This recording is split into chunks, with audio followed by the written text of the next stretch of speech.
So yes, the numbers that I've run actually show a phenomenal opportunity for Tesla. Certainly no guarantee that Tesla becomes a 25 trillion or even a $250 trillion market cap company. But such is the nature of the opportunity that is humanoid robots. And it's simply because the labor market globally is by far the largest portion of GDP. Lately, Elon Musk has really been hyping Tesla's AI and robotics expertise, claiming that Tesla is the world leader in real-world AI and that Tesla has the most advanced humanoid robot in the world. And Elon has even predicted that their Optimus program in the future would be worth more than all of Tesla combined. This is a topic that I talked about in a previous video, how Tesla's Optimus program would be worth more than the rest of Tesla combined. But I might have been way too conservative with some of the numbers that I put out because Cern Basher, the co-founder and chief investment officer at Brilliant Advice, recently shared with me why he sees potential for Tesla's Optimus to provide up to $28 trillion of revenue per year, which could add up to $230 trillion of market cap value to Tesla. Now, I know those are some crazy numbers, but once again, Cern does have some reasons behind this, which I want to share. Now, as I move into Cern's comments here, I want to make it really clear that nothing mentioned in this video should be considered investment advice. In fact, here is Cern introducing himself and also mentioning that as well. Professionally, I'm a financial advisor. I've been a financial advisor now for 30 years. I have my own company. It's called Brilliant Advice. And certainly nothing I say here today is investment advice. I have to give that disclaimer. But that's my focus. And I discovered Tesla a few years ago and started doing some research and found myself doing some deep dives, particularly in recent years, into the robotaxi opportunity and more recently, the humanoid bot opportunity. One of the questions early on in the conversation that I asked Cern was whether or not Elon's prediction that Optimus would be more valuable than the rest of Tesla combined was really realistic. Here's what Cern had to say about that. The short answer is that recently, I think it was back in May, Elon mentioned that he thought that Optimus could be worth about $25 trillion in market cap to Tesla. I actually wrote a post and I called him out on that. And I said, I think that he's off by a factor of 10. And Elon actually replied to a comment on my post and essentially agreed with that. So yes, the numbers that I've run actually show a phenomenal opportunity for Tesla. Certainly no guarantee that Tesla becomes a 25 trillion or even a $250 trillion market cap company. But such is the nature of the opportunity that is humanoid robots. And it's simply because the labor market globally is by far the largest portion of GDP. And so if we develop a robot that can do a lot of the labor that humans currently do, then that is absolutely a massive market opportunity. I've got some slides and so on that show some of the numbers as it relates to that. But Elon has actually talked about there being up to 15 billion robots in the world at some point, 10 times the number of vehicles. And he's mentioned that several times now over the last few months. And so I've run some numbers, using that as a projection. And then of course, that's just Earth. And at some point there'll be off-planet uses as well for robots. And I haven't even begun to model what that may look like, right? That's further down the road. But certainly if we are exploring Mars or other parts of the solar system, it's a lot cheaper, a lot safer to send the bots in first than it is to try to send humans. So yes, the opportunity is absolutely enormous. Now, of course, in order for Tesla's Optimus program to be really extremely valuable, there has to be a lot of demand for humanoid robots in the future, and Elon Musk has made some bold predictions as to how many humanoid robots would be needed in the future, what kind of demand that the market will have for these humanoid robots. With that being said, on the topic of demand, I did ask Cern whether or not he believed that there would be demand in the future for up to 20 billion humanoid robots, and here's what he had to say. As I researched it, we have 1 billion microwave, we have 1.5 billion refrigerators, we have 1.5 billion vehicles in the world, 2 billion TVs, 2 billion computers, 2.3 billion homes, 6 billion watches, 14 billion mobile phones. In my mind, how many make sense? It certainly seems to me that you could easily have as many as there are mobile phones, 14, 15 billion. Why do I say that? Well, first of all, long term, as a consumer device, I think everybody's going to want a humanoid robot if the price point comes down to the point that it makes sense for people to get them. I did some work on, tasks in the home and what people would like help with, and the answers were literally everything. So it tells me that this could be the next big consumer product. Maybe not the next, but one day it'll be a huge consumer product. What about on the industrial side? We have jobs that are dangerous, dirty, dull. Companies can't find workers. We have demographic declines in the world, and yet we need things to be produced. So this seems to me like a really useful multi-purpose tool to help us build the things that we need, right? So if we have massive demand on the household side, and then we have massive demand on the commercial industrial side, I don't know what the limit will be for humanoid bots, but easily for me, it's 10 billion and above. And I think Elon is right when he says it's 2, 3, 4 times human population. And that is before we even begin to contemplate off-planet uses of humanoid robots, right? And at that point, then there's no limit.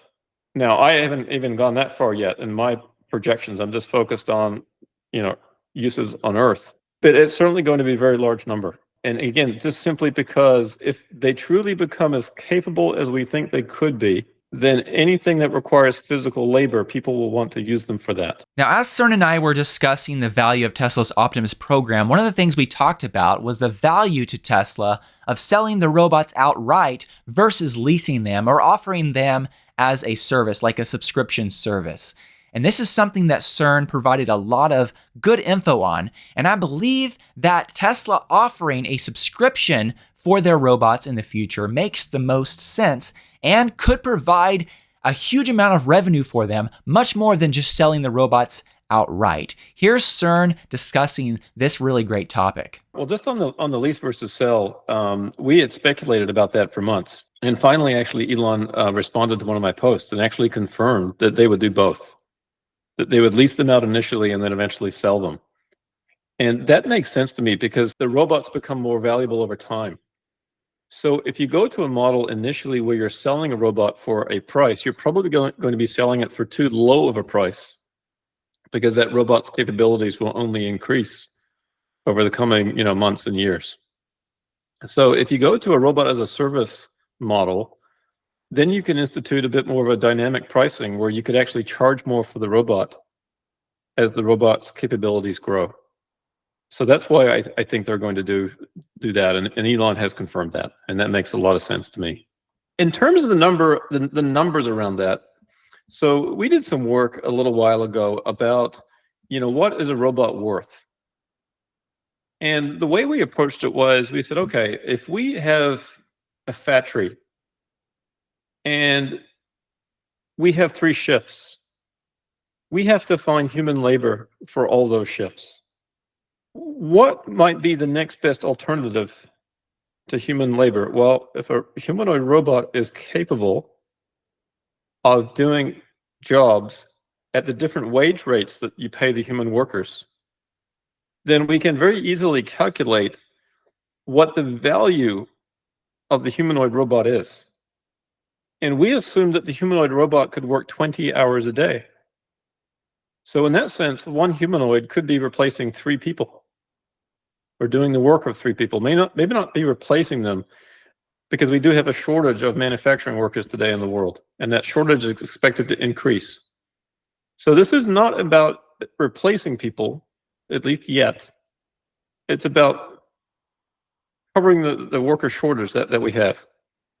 Okay, so the way I approached it was, let's say you have a human worker that is doing work that you pay $15 an hour for. You also have to factor in other things like the cost of taxes and benefits.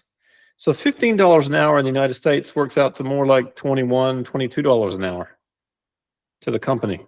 And then I ran a model and I said, okay, how would I price the robot if I was to give half the savings to the customer, and the robot provider, let's call it, say, Tesla in this case, gets to keep the other half of the savings? And the interesting thing was the wage rate turned out to be equal to the savings that the customer and Tesla could split. So at $15 an hour, the effective cost per hour for a humanoid bot works out to about $7.50.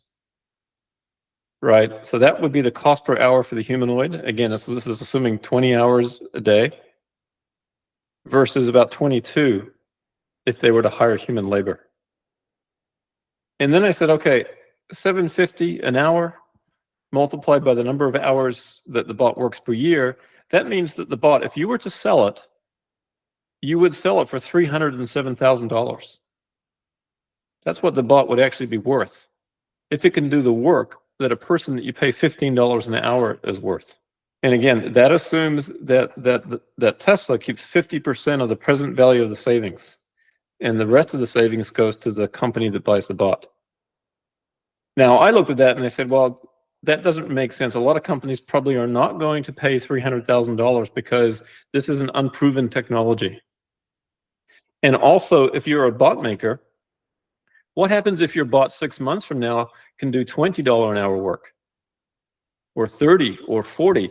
You've just undersold your bot, because if it's doing $40 an hour work, now the bot is worth $820,000.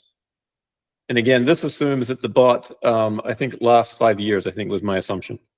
Because of those two issues, because of the price tag and the fact that the bot's capabilities is going to grow over time, this is where I decided that it made more sense for the bot vendors to price it as robot as a service, right? And so the monthly subscription price for the $15 an hour work is about $2,650 a month.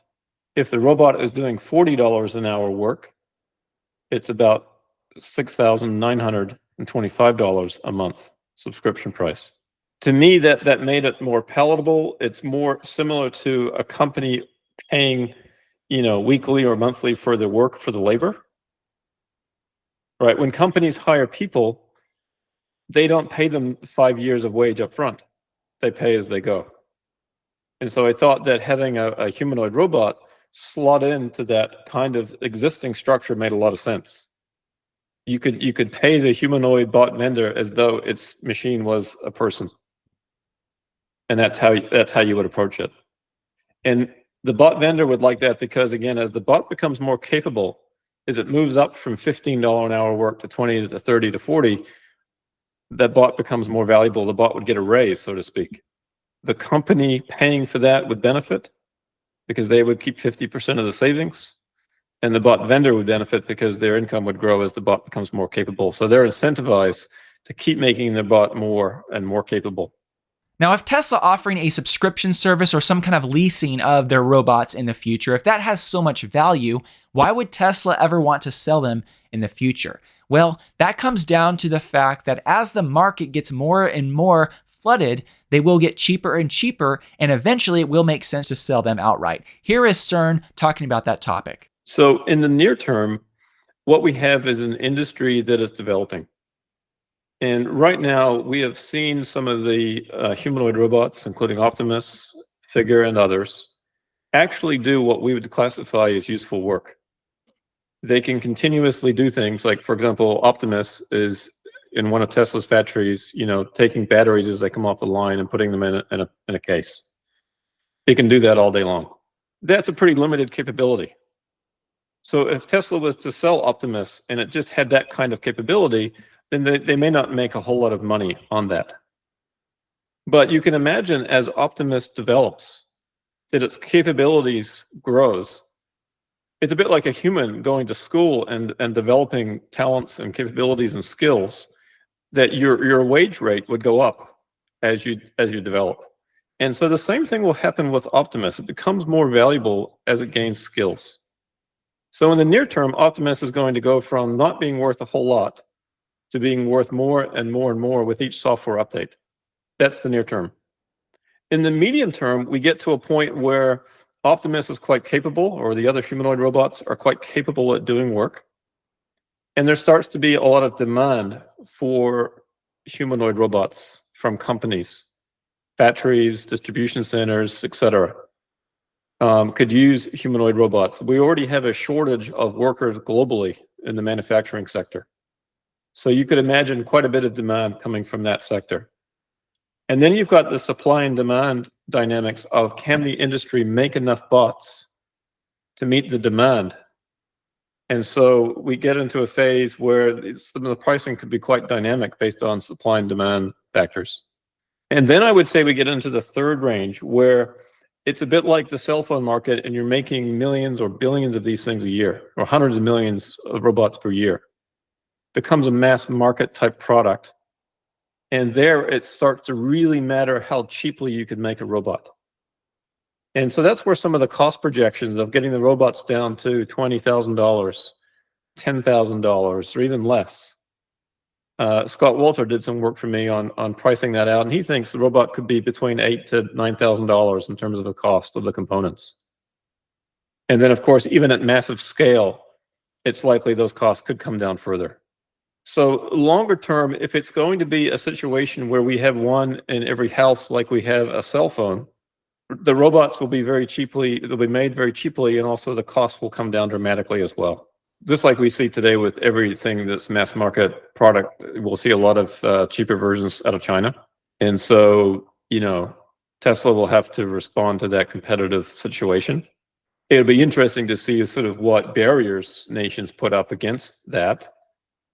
There's a lot of talk about, like with AI, for example, that we need, a US AI, and Europeans or, people in Germany need a German AI for their country, their culture.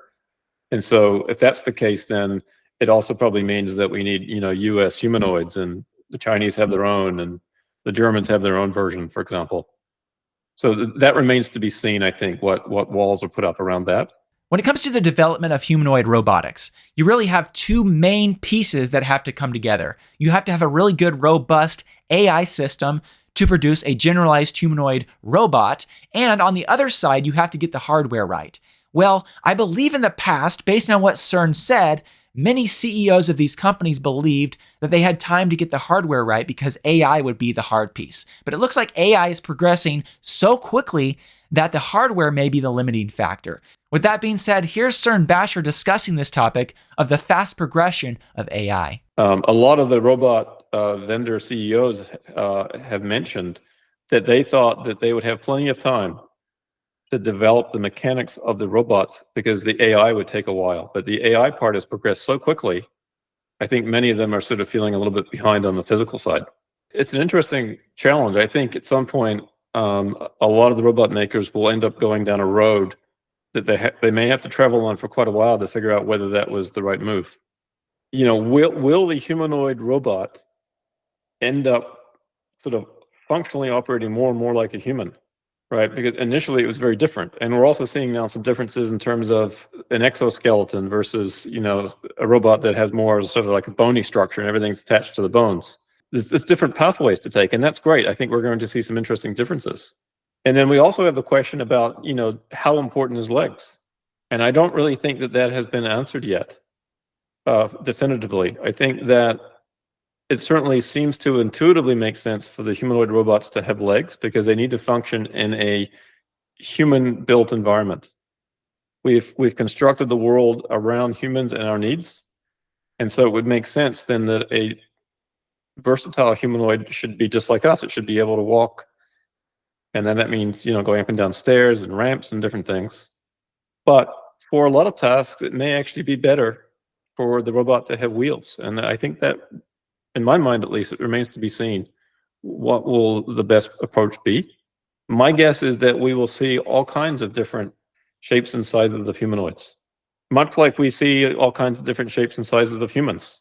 People that are built for gymnastics, their bodies look very different than people that are built for weightlifting, etc. Right? So we will have humanoids sort of specialize in that way too.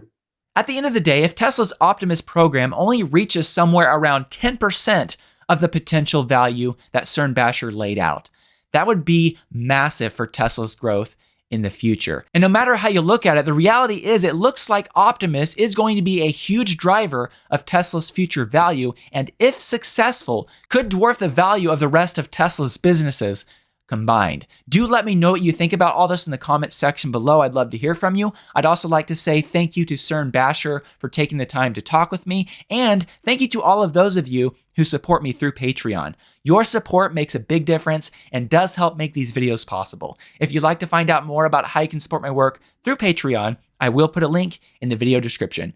Thank you so much.